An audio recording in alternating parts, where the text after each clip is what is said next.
Hi guys, харсан брада тавтамаар л та бүхэндээ энэ өдрийн мэндийг хүргэе. За ингээд Kawasaki-гийн гэр бүлийн part 2-ыг ярихад бэлэн болсон байна. Хэрвээ та өмнөх дугаарыг сонсоогүй бол бид нар өнөөдөр 2016-онд 10 настай Maya Kawasaki охин өвдөлтийн улмаас эмнэлэгт хүргэгдэж ирсэн. Гэхдээ тэр өдрөө гэртээ буцаж чадалгүй эмнэлэгт 87 хоногийн турш үлдсэн охины талаар ярих байгаа. За эмчнэр түүний ээжийг нь сэжиглэж их охиныг салгах шийдвэр гаргасан. Энэ 87 хоногийн хугацаанд тэр гэр бүл бүхэлдээ нурсан. Эцэст нь Maya охины ээж Biara охиноосоо хол байсаар амиа югүйдгсэн. Өмнөх дугаарыг үзээгүй бол танд үзхийг санал болгож чинь. За ингээд өнөөдрийнхөө дугаарыг эхлэе. Maya Kawasaki болон Biara Kawasaki.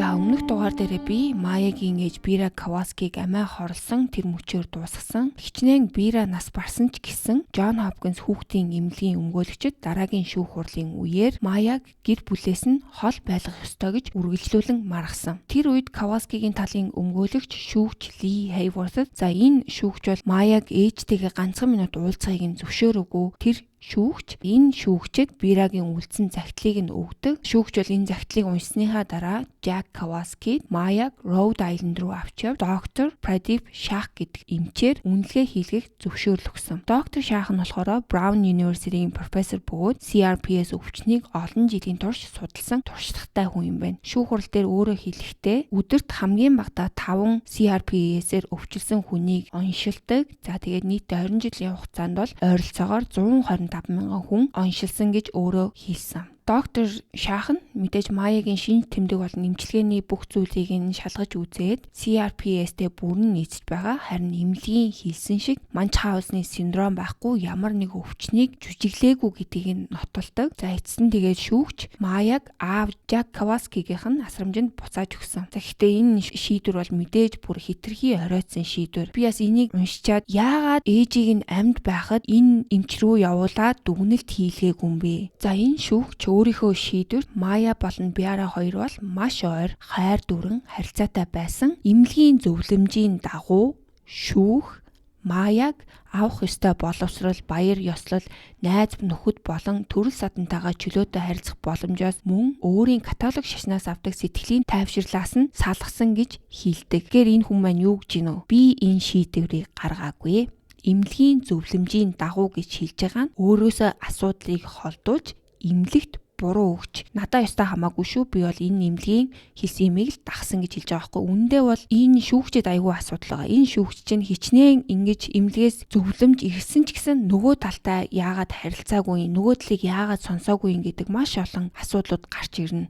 2017 оны 1-р сард Maya эцэст нь John Hopkins хүүхдийн эмнэлгээс гарч ирсэн. За тэр гарахдаа анх ирснээсээ ч илүү турж маш их сулдсан байсан. Өөрөө бараг сууж чадахгүй болохоор аав нь машинд нь арт талаас нь чихмэл тоглоомнууд үрж биеийг нь тогтоож байж бүсийг нь зүүж өгсөн гэж хэлсэн. Maya эмнэлэгт байхдаа ээж нь нас барсныг сонссон. За тэгээ мэдээж гэртээ ирээд ээж нь байхгүйг харах мөч тэр бол илүү бодит, илүү хүнд туссан байх. За ялангуяа бол дөнгөж 11 настай хүүхдийн хувьд гэр бүлийнхэн аавынх нь хэлснээр бол Maya энэ үеэс хойшоо бол дандаа уйлж өдрийг өнгөрөөдөг байсан. Шөнө ч гэсэн унтдаггүй байсан гэж хэлсэн. Аав Jack Kawasaki нь бол ингээ ганцаараа үлдэж охиныхоо төлөө болон хүү Kyle-ийнхаа төлөө бүгдийг хийж эхэлсэн. Maya байнгын физик эмчилгээний тогтмол явуулж гэрийн усан сандаа нарны халаалтын систем суйрлуулж хydro эмчилгээ хийх боломжийг нь бүрдүүлсэн. За мөн Maya ганцаардлыг нь багасгахын тулд хөөрхөн жижигхэн нохоо авч өгсөн байсан. За удалгүй шүүхээс томилогдсон сэтгэл зүйч Tashana Dankны эцсийн дүгнэлт гарч ирдэг. За энэ хүн бол Biara-г амьд байхад нь хит удаа уулзаж ярилцаж гэр бүл, найз нөхөд хөшүүтэй нь хүртэл уулзсан маш тийм гүнзгий судалгаа хийсэн байгаа. Түүний дүгнэлт бол маш тод байсан. Biara Kawasaki-д одоо Munchausen синдром бол байгаагүй. Өөрөөр хэлбэл хүүхдийн өвчнийг зориуд зохиомлоор бий болгодог их онш бол байгаагүй. Харин тэр охиныхоо төлөө бүхнийг хийдэг тэрхий хүчтэй хамгаалагч ээж байсан гэж тодорхойлсон. За энэ тайлан гарсан тэр өдөр хүүхэд хамгааллын байгууллага хэргийг хаах шийдвэр гаргасан. Миний одоо бас энэ дээр нэг гайхаад байгаа юм. Яагаад энэ бүх зүйл Biara-г амьд байхад одоо энэ 87 хоногийн турш эмнэлэгт байхад нь яагаад юусоо гараагүй? Одоо ингээл яг л нас орсныхан дараа энэ хүн иймч байгаагүй, тэр хүн иймч байгаагүй бүх мэдээллийг нь гаргаж ирээл системийн юм байна л да. Үнэхээр харамсалтай. Тэгээд эцэст нь өөрөө хүүхдийнхаа төлөө явсныхаа хариуд өөрөө гэмт хэрэгтэн болж ийм үр дүнд хүрсэн. Эмнэлгээс гарсныхаа дараа эхэндээ бол бага тунгийн керамин эмчилгээ хийлгэж байсан ч удалгүй бүрэн зогсоож хэдэн жилийн турш дахин хэрэглээгүй гэж шүүх хурал дээр гарч ирсэн. За энэ нь бол шүүх хурал дээр бол бас том асуулт гарч ирдэг. Хэрвээ керамин эмчилгээ зогссон ч Майя сайжирсан бол анхнаасаа асуудал нь өөр зүйл байсан уу гэдэг сэдвийг нөгөө эмнэлгийн тал гаргаж ирдэг. За энэ бүхний дараа Каваскигийн гэр бүл Джон Хопкинс хүүхдийн эмнэлэг болон эмч Салли Смит, за мөн энэ Салли Смитийн ажиллаж байсан Suncoast гэдэг компани, за дээрэс нь Кэтрин гэдэг нийгмийн ажилтан байсан шүү дээ. За энэ дөрвийг бол шүүхэд өгсөн. Анхандаа Джон Хопкинс хүүхдийн эмнэлэг энэ хэрэг дээр ямар нэгэн тайлбар өгөхөөс татгалзсан. Гэхдээ шүүхийн материал тэдний өмгөөлөгчөд нэг зүйл дээр хатуу зогссон. За Майя бол Манчхаузен синдромны хохирогч байж магадгүй гэж сэжиглэх хангалттай үндэслэл байсан. Тиймээс тэд хууль ёсоор мэдээлэх үүрэгтэй байсан. Тэгээд хуулийн дагуу мэдээлсэн гэж өөрсдөө өмгөөлсөн. За харин нэхэмжлэл гаргасан тал эсэргээрээ мэдгдсэн тэд Салли Смитийг Биарагийн зан байдлыг хэтрүүлэн тайлбарлаж буруу оншийг нотлохын тулд хуурамч баримт бүрдүүлсэн гэж буруутгасан. За энэ маргаан дээр нэг чухал статистик гарч ирдэг. Америкийн хүүхдийн академийн холбооны тайланд дурдсанаар ийм төрлийн онш нь бол маш ховор 100 мянган хүүхдэд 2-оос ч бага тохиолдолд бүртгэгдэм байна. Гэтэл шүүхийн баримтад дурдгацснаар Салли Смит бол карьерийнхаа турш 10-аас 20 удаа ийм онш тавьсан гэж гарч ирсэн. Мэргэжилтнүүдний хийснээр жирийн нэг эмч амьдралдаа нэг ч удаа ийм тохиолдолтой таарахгүй байх нь бол хэвийн. Тиймээс Каваскигийн талын өмгөөлөгч ингэж хэлсэн. За нэг удаа таарах нь ховорч харин 10-аас 20 гэдэг бол өөрөө асуудал гэж гаргаж ирсэн. Гэхдээ мэдээж нөгөө тал болохоор хүүхдийн хүчирхийллийн чиглэлээр мэргэжсэн эмч ийм олон тохиолдолтой таарах боломж байж болно гэж хэлсэн. Байж болно л доо, яг угаасаа ийм юмыг илрүүлэх зорилготой эмч чинь ийм хэрэгтэй холбоотой юм олох нь бол мэдээж тодорхой байх. Гэхдээ яг ийм Манчхаузны синдромны тохиолдолд өвчин нь зөвхөн с ижигтэй эцэг эхтэй хамт байх үед илэрдэг. Гэр бүлийн бусад гишүүд ч гэсэн тайлбарлахад хэцүү шинж тэмдэг гардаг. Хүүхдийг тусгаарлахад уг нь бол эрүүл мэнд нь гинэт сайжирдаг. Манчхаузны синдром бол ийм байх ёстой. Гэтэл Майягийн хэрэг дээр Кайл дээр нь бол ямар ч с ижигтэй өвчин байгаагүй. Дээрээс нь Майя ээжээсээ 3 сар гаруй хол байхад биеийн байдал нь огт сайжраагүй, харин ч улам эрс муудсныг хэлдэг.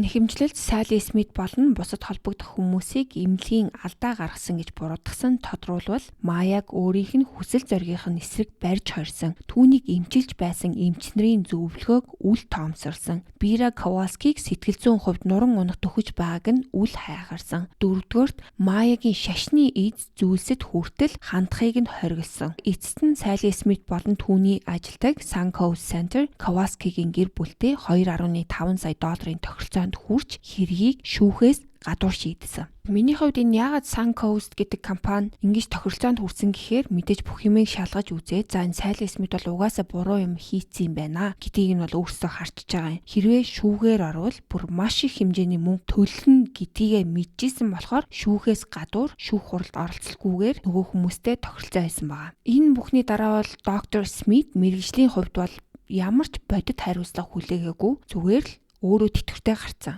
Ажлаасаа ч халагдаагүй. Зүгээр өөрөө тэтгэвртэй гарцсан. Минийхаар бол энэ 2023 онд нөгөө Netflix-ийн Take Care of Maya гэдэг баримтат кино гарахад энэ тэтгэвртэй гарсан. За энэ кино гарснаар Салли бол өөрөө олон нийтийн дарамт мэдэрч ингээд занал хийсэн имэйл бол мессежүүд байн ирсэн гэж өөрөө ярьсан. Тийм болохоор өөрөө олонний нүднээс холтохоор шийдээд ийм шийдвэр гаргасан байх гэж бодогдсон. Гэхдээ энэ Netflix-ийн баримтат кино гараагүй байсан бол яах байсан бол гэсэн бодол орж ичжсэн. Хэрвээ 2.5 сая долларын нэхэмжлэр тохиролцсон ч олон нийт энэ хэрийг ингэж анзаараагүй байсан бол Салли бол зүгээр л ажлаа хийгээл явж байх байсан. За энэ миний л бодол шүү. Хичнээн энэ гэр бүлтэй тохиролцсон ч гэсэн дараа нь нөгөө Джон Хопкинс хүүхдийн эмнэлгийн шүүх хурлын үеэр за энэ эмэгтэй чинь гэрч болж ордог. Майягийн гэр бүлийнхэн доктор Салли Смит болон Suncoast-тэй хийсэн тохиролцооныхоо дараа Джон Хопкинс хүүхдийн эмнэлгийн эсрэг шууд нэхэмжлэлт гаргасан. Майягийн өмгөөлөгчдийн тал хэлэхдээ эмнэлгийн тал бол худлаа баримт зохиож гэр бүлийг хагацуулсан. Дээрээс нь хамгийн анхаарал татсан зүйл нь бол эмнэлэг Майяд CRPS байхгүй гэж мэдэгдэж байсан мөртлөө түүний эмчилгээнд CRPS-тэй холбоотой үйлчилгээ үзүүлсэн гэж даатгалын компаниас нь нийтдээ $500,000 авсан төлбөр нэхэмжилсэн байгаа. За харин эмнэлгийн байр суурь нь болохоор өөрсдөө бүх зүйлийг зөв хийсэн. За харин ч Майяд үзүүлсэн эмчилгээ нь түүний амийг аварсан. Цаашид хэвийн амьдрах боломжийг нь олгосон гэж хоёр тал одоо хоорондоо үзэлцэж эхэлнэ. Майягийн талын өмгөөлөгчд бол маш олон гэрчүүдийг авчирсан. За мэдээж Майяг CRPS-ээр оншилсан эмч, за дээрээс нь Хана эмч хамгийн чухал гэрч болох Майя өөрөө байсан. Майя өөрөө тэнд ямар нөхцөлд 87 хоног байсан, тэд яаж харьцсан гэд бүх мэдээллийг өөрөө гаргаж өгдөг. За энэ эмнэлгийн бүх булааг нь илчилхийн тулд Майягийн өмгөөлөгч Joseph Corcoran гэдэг хүнийг гол гэрч болгож дуудаг. За тэр хүн бол энэ эмнэлгийн удирдлага, аюулгүй байдлын асуудлыг илрүүлэх чиглэлээр олон жил ажилласан туршлагатай мэргэжилтэн байсан байгаа. Тэгвэл энэ залуу Майягийн талд дуудсан болохоор шүүхтэр ирээгүй, өөрөө энэ өмгөөлөгч нартай холбогдоод би энэ хурал дээр мэдүүлэг өгмөр байна. Яагаад тэгэхээр энэ эмнэлгийн бузар болохаа бол ганц энэ охины юмар дуусаагүй. Энээс цааш өшөө олон асуудал байгаа. Би ямар ч мөнгө төгрөг авахгүй, би зүгээр л мэдүүлэг өгмөр байна гэж саналаараа ирж мэдүүлэг өгсөн ийм залуу байгаа. За энэ Corcoran гэдэг залуу эмнэлгийн дотоод бодлого дүрмийг судлаад Kowalski-гийн гэр бүл бол өөрсдийн хүүхдийг эмнэлгээс гаргах, эмчилгээнээс татгалзах 100% эрхтэй гэж тайлбарладаг. За энэ нь шүүхтэр маш хүчтэй нөлөөлдөг. За энэ залуу бол бас нэг аюул том тайлан гаргаж ирдэг. Тэр нь юу вэ гэхээр энэ эмнэлэгт өвчтнүүдийн амнаас аюулгүй байдал шууд аюул учруулж болзошгүй маш олон ноцтой зөрчлүүдийн тайлан гаргаж ирдэг. За энд нь зарим эмч ажилтнууд арин цэврийн наад захын дүрмийг мөрдөөгүй, буруу эмчилгээ, алдаатай практикас болж хүүхдүүд нас барсан тохиолдлууд, халдварт өвчин тархсан, удирдлагын ноцтой хариуцлагагүй байдал гээд энэ бүх зүйлсийг баримттайгаар гаргаж ирдэг. За энэ бол шүүх хуралд хамгийн том нөлөөтэй болдог. Энэ эмнэлэг бол ямар балиар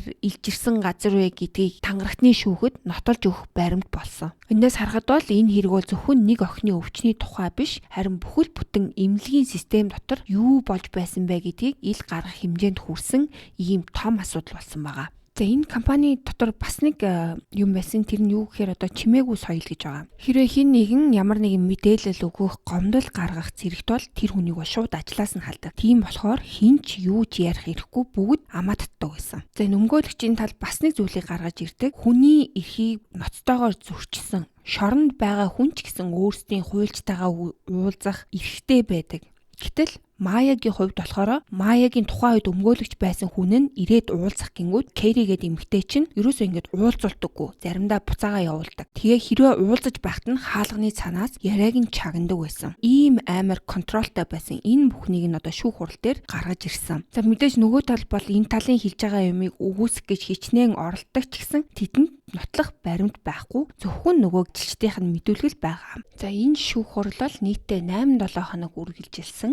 Тангарагтны шүүгчид хоёр талын бүх баримтыг сонссны дараа шийдвэр гаргах мөчөд ирдэг. За тэд нийтдээ 2 хоног ярилцсны эцэст шийдвэрээ гаргаж буцаж ирдэг. Тэд эмнэлгийг бүх 7 зүйл ангиар буруутай гэж үзсэн. Үүнд нь хууль бусаар хорьсон, хүч хэрэгэлсэн, эмнэлгийн хайхрамжгүй байдал, хуурамч тооцоо, санаатай сэтгэл санааны хохирол, Майя болон Бирад учруулсан мөн буруутай өвхөл гэсэн 7 зүйл ангиар буруутгасан. За шүүхийн шийдвэрээр Kowalski-гийн гэр бүлд $211 сая нөхөн төлбөр, дээр нь нэмэлт торгуул олгож нийтдээ $261 сая давсан. Шүүх хурлын дараа Майя шүүхийн гадна хэвлэлийнхэнтэй уулзаж дараах зүйлийг хэлдэг. Миний хувьд энэ нь ээжийн зөв байсныг батлах тухай байсан. Хизээч мөнгөний талаар байгаагүй. Ээж минь намайг огтхонч гэмтээж байгаагүй гэдгийг хүмүүс мэдээсэй гэж би хүсэж байна. Үнэн дээр би анх удаа л шударга ёс тогтохыг мэдэрч байна гэж хэлсэн.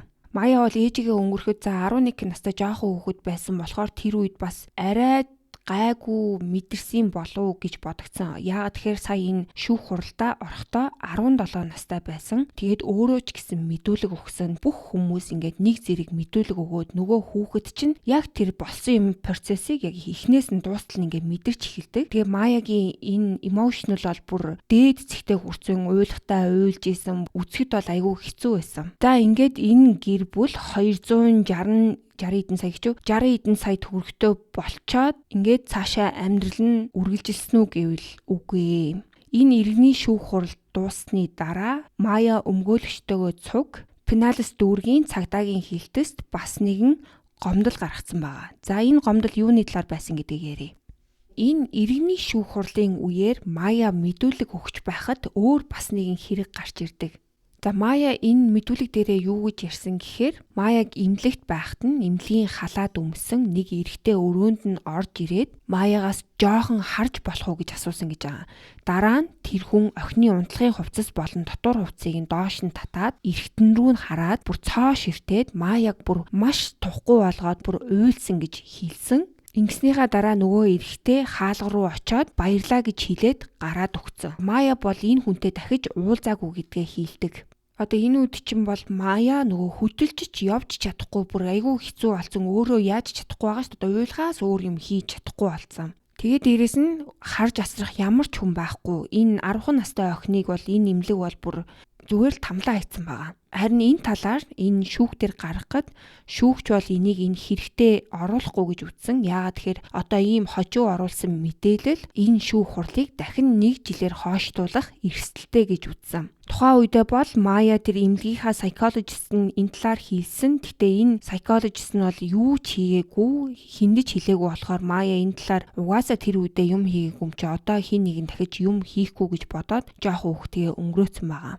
За харин энэ талаар өмгөөлөгчдөө хэлээд өмгөөлөгч нь бол энэ иргэний шүүх хурал дууссаны маргааш нь Пеналес дүүргийн цагдаагийн хилтэст гэмт хэргийн шинж чанартай энэ мэдээллийг өгсөн. За тэгэхээр одоо тэр дүүргийнх нь цагдаа нар хэрвээ хангалттай нотлох баримт олж чадвал энэ мэдээж шүүх рүү явна. За миний харснаар бол энэ сүүлд дахиж нэмэлт мэдээлэл бол энэ хэрэг дээр байгаагүй. Мөрдөн байцаах шатандаа яваад байна уу? Эсвэл хангалттай баримт байхгүй болохоор хэргийг өгөөсгсөн үү гэдгийг бол би сайн мэдэхгүй байна. Энэ шүүх хурал дээр энэ мэдээлэл гарч ирэхэд эмнэлгийн талаас бол олон нийтэд мэдээлэл өгдөг. Тэрэн дээр юу гэж хэлсэн гэхээр за эмнэлэг бол ийм гомдлын талаар мэдсэн даруйда өөрсдийн дотоод журамд нийцүүлэн шуурхаа дотоод шалгалт эхлүүлж өнгөрсөн сард хууль сахиулах байгууллагад хандсан гэж өмгөөлөгч нь мэдгдсэн. За холбооны нууцлалын хуулиудын дагуу Johns Hopkins хүүхдийн эмнэлэг нь илүү дэлгэрэнгүй мэдээлэл хуваалцах боломжгүй гэсэн ч ийм төрлийн гомдлыг эмнэлэг маш нухацтай авч үздэг бөгөөд өвчтнүүдийн аюулгүй байдлыг нэн тэргүүнд тавьдаг гэж олон нийтэд мэдээсэн.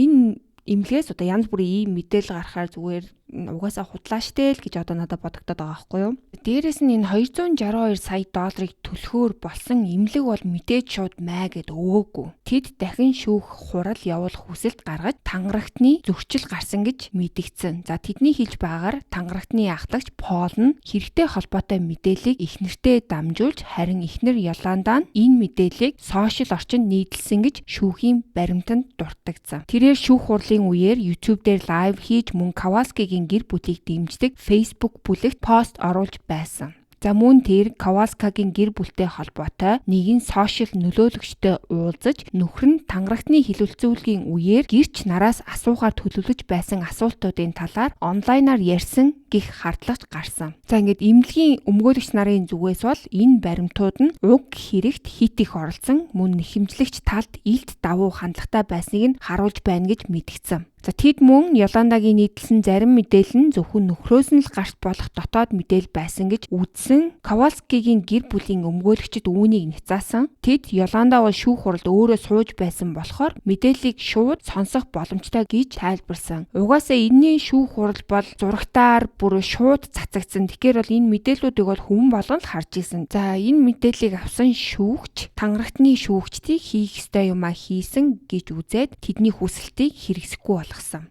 За харин 2014 оны 1-р сард хэргийг хянан шийдвэрлсэн Сарасото тойргийн шүүгч тангарагтны шүүхээс тогтоосон зарим нөхөн төлбөрийг нотлох баримтаас хит өндөр гэж үзсэн. Гэхдээ тэрээр тангарагтны шийдвэр буруу байсан эсвэл хяналтаас гарсан гэж дүгнээгүй. Шүүгч нийт дүнгээс 47.5 сая $.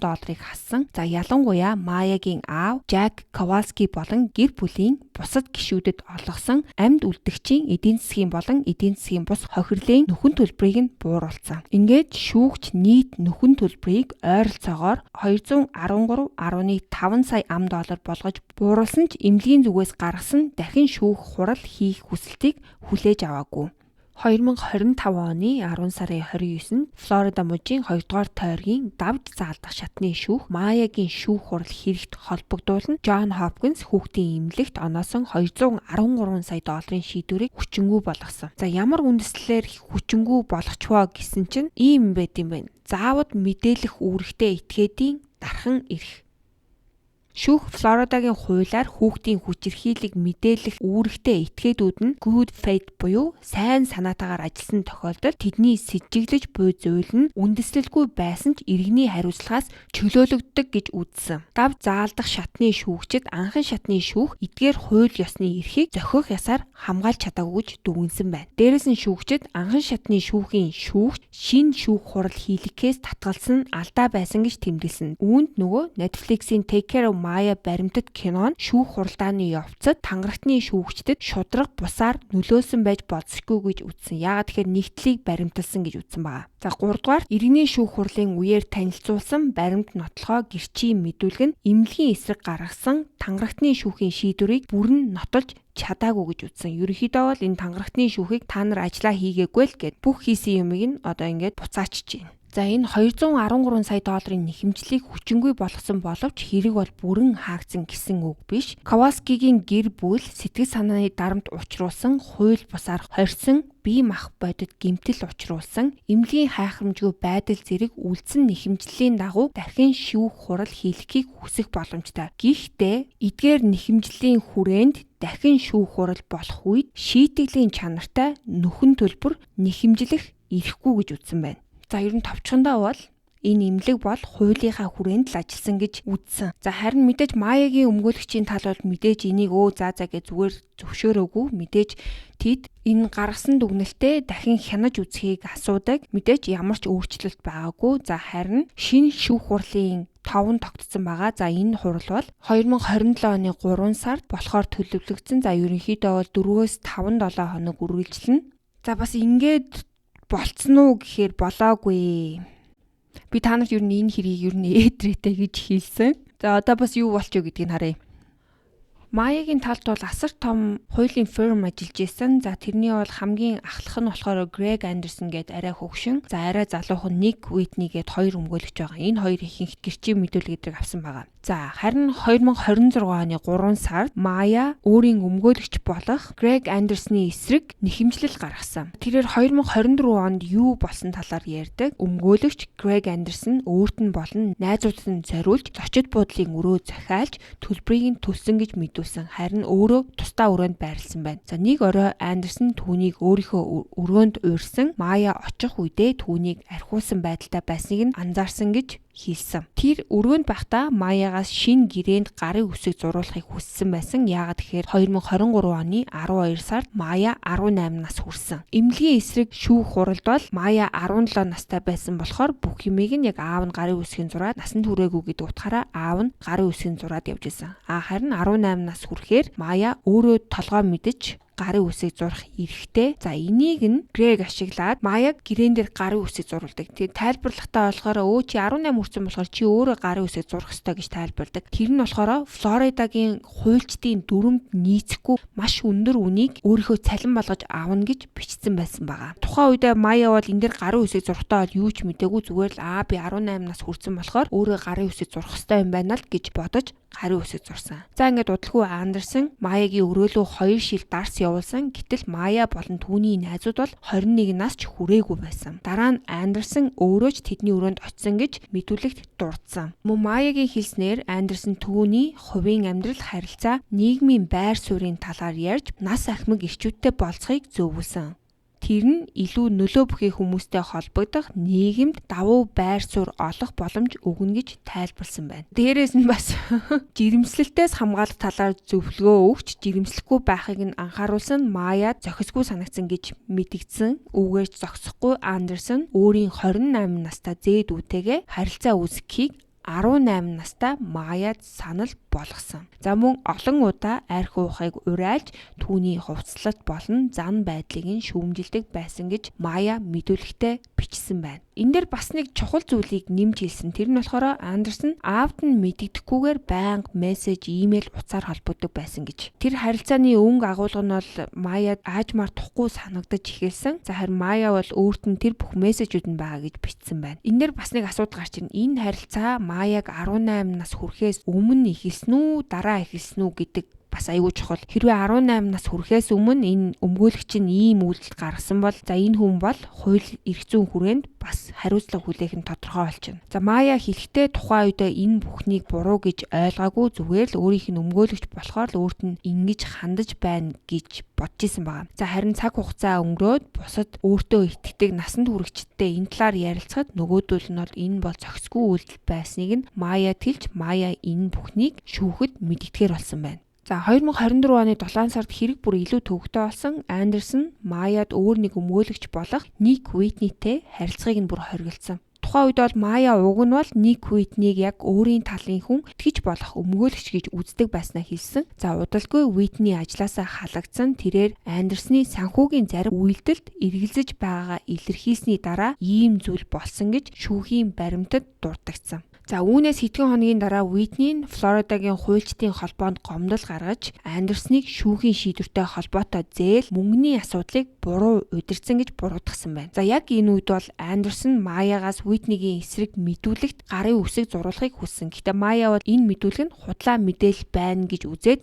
гарын үсэг зураагүй байна. 2024 оны намар гэхэд Мая Андерсонд бүрэн итгэхээ болж өөрийн ашиг сонирхлыг хамгааж байна гэж бодгоо болсон болохоор хичнээн Андерсон түүнийг хоригдсан байсан ч гэсэн Уитнитэй дахиж холбогдсон. За ингээд дараа нь 2024 оны 12 дугаар сард Андерсны хуулийн фирм албан ёсоор энэ хэрэгээс хасагдаж Уитни Каваскигийн гэр бүлийн өмгөөлөгч нь болсон байна. Энэ дээр бас нэг хуульчдтай холбоотой нэг тийм шин зээлийн мэдээлэл орж ирнэ. Энэ юу гэхээр одоо ямарваа нэг шүүх хурлыг явуулахын тулд мөнгө хэрэгтэй те. За ядчил өөрсдөө хэрэг болох мэдээлэл өгүүлэхийн тулд мэрэгчлэтнүүдийг урьж авчирч за энэ ийм үнэн үү биш үү гэдгийг нь батлуулахын тулд тэр хүмүүст мөнгө өгч мэдүүлэг авдаг. За тэгтээ тэр хүмүүс нь бол тэр талаараа мэрэгшсэн хүмүүс байх ёстой. За ингээд айгүй олон 7 хоног болдог шүүх хурлыг үргэлжлүүлэхийн тулд бол энэ хүмүүст бол мөнгө хэрэг болдог. За энэ хүмүүс маань мөнгөгүй тохиолдолд яадаг вэ гэхээр хөрөнгө оруулагчдаас мөнгө авдаг. За энэ ямар хөрөнгө оруулагчид байдаг вэ гэхээр яг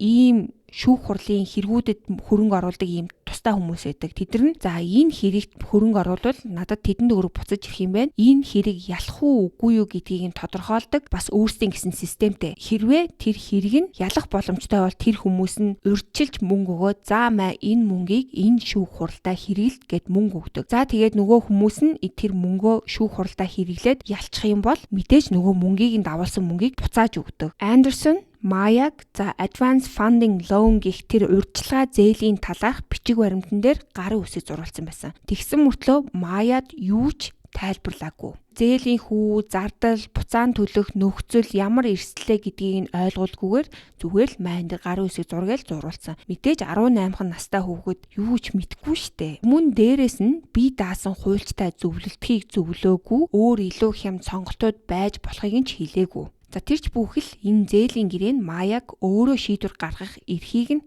хязгаарласан байсан. Юу гэж бичсэн гэхээр Мая бол за дахин шүүх хурал хийх эсэх, давж заалдах, өөр өмгөөлөгч авах, хэрэгээ тохиролцох гэсэн чухал шийдвэрүүдэд Маяг ямар ч шийдвэр гаргахгүйгээд бичсэн байсан. Дүнгэж насанд хүрсэн хүүхдийг ашиглаад бүх зүйлийг өөртөө ашигтайгаар болгож ингэж эргүүлсэн байгаа. Гэхдээ энэ бүхэн бол зөвхөн Маягийн талаас өгсөн мэдүүлэг. Энэ бүхэн үнэн үү, мөн үү гэдгийг бол бид нар мэдэхгүй. Дөнгөж сая 26 оны 3 сард гарсан болохоор энэ бол зөвхөн Маягийн талаас гаргаж ирсэн асуудлууд байгаа. Тэгэхээр бол бид нэр энэ шүүх хурал болсон цагт энэ бүхний талаар илүү мэдээлэл авна гэсэн үг. Тэгэж хэрвээ энэ Мая худлаа мэдээлэл өгсөн бол хуулийн хариуцлага хүлээх нь тодорхой. За уг нь бол ингээд дараа оны 3 сар эмнэлгийн эсрэг том шүүх хуралтай байтал одоо ингээд дотоод талдаа мөнгө ингээд ёс зүйх хяналтын талаас болоод ингээд хагарал үүсч эхэлж байна. Тэгэхээр одоо шүүх хурал маань одоо яаж үргэлжлэх юм байгаа төлөө одоо харна да.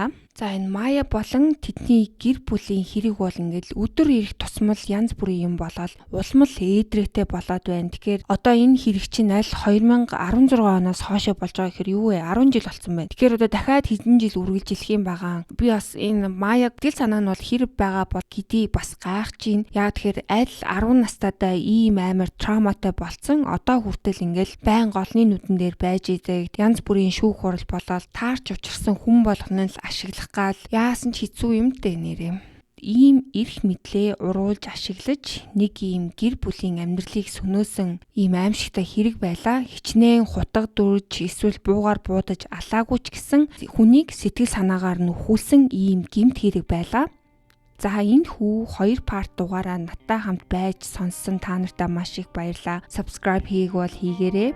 Тэгээ би та нарынхаа бичсэн комент болгоныг уншдээ шүү. За тэгээд дараагийнхаа дугаараар уулзтлаа. Баяр таа.